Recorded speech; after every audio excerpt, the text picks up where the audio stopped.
Pembangkit listrik tenaga surya atap menjadi salah satu solusi pemanfaatan energi terbarukan di wilayah perkotaan yang lahannya terbatas. Tahun demi tahun, sejak digaungkan Gerakan Nasional Sejuta Surya Atap, minat masyarakat untuk memasang PLTS atap juga semakin meningkat. Tapi, angka peningkatan minat tersebut masih jauh dari target pemerintah demi mencapai bauran energi terbarukan sebesar 23% di tahun 2025. Faktor pembiayaan menjadi masalah utama. Mengapa pemanfaatan tenaga surya di sektor residensial maupun industrial kurang berjalan mulus? Kita tahu, komponen serta biaya instalasi PLTS atap memang butuh biaya yang tidak sedikit. Tentu, pemerintah tidak tinggal diam.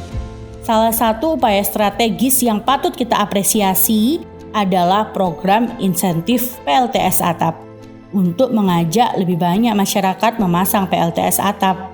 Sejak diluncurkan awal tahun 2022, program ini banyak diburu oleh masyarakat. Tapi, bagaimanakah pencapaian program ini sejak dipublikasikan? Semakin dekatkah kita dengan target net zero emission?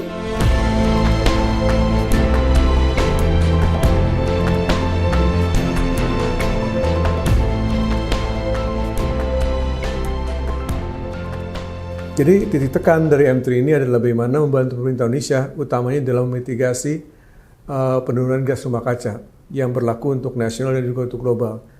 Sejak program hibah insentif PLTS atap diluncurkan, hibah insentif ini telah berpartisipasi menstimulasi bangkitan PLTS atap kurang lebih 15 megawatt peak dari total kurang lebih 383 penerima.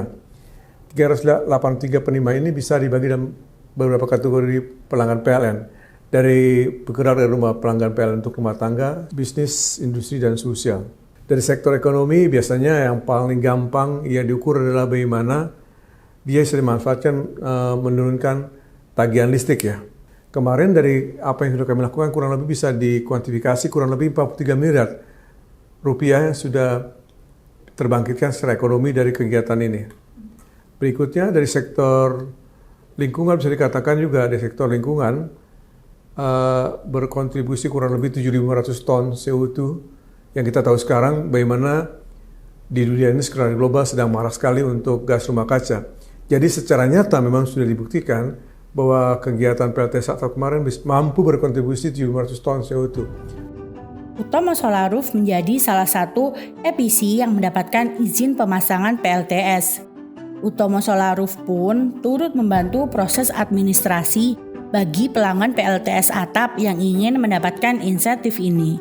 Jadi hibah yang sudah berjalan ini ada dua tipe. Yang pertama itu adalah seperti cashback, jadi para pelanggan yang sudah memasang PLTS itu bisa mendapatkan hibah berupa uang tunai. Nanti menyesuaikan sama kapasitas PLTS yang terpasang.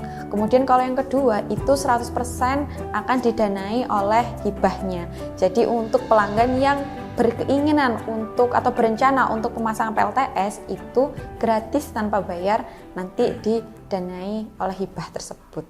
Jadi untuk yang Utomo Solar Roof kerjakan penerimanya itu ada yang di Surabaya. Kalau yang di Surabaya itu ada atas nama Pak Erik, Pak Eliezer, Pak Imam. Kemudian kalau untuk industrial itu ada di Mojokerto, itu showroomnya Toyota IMM.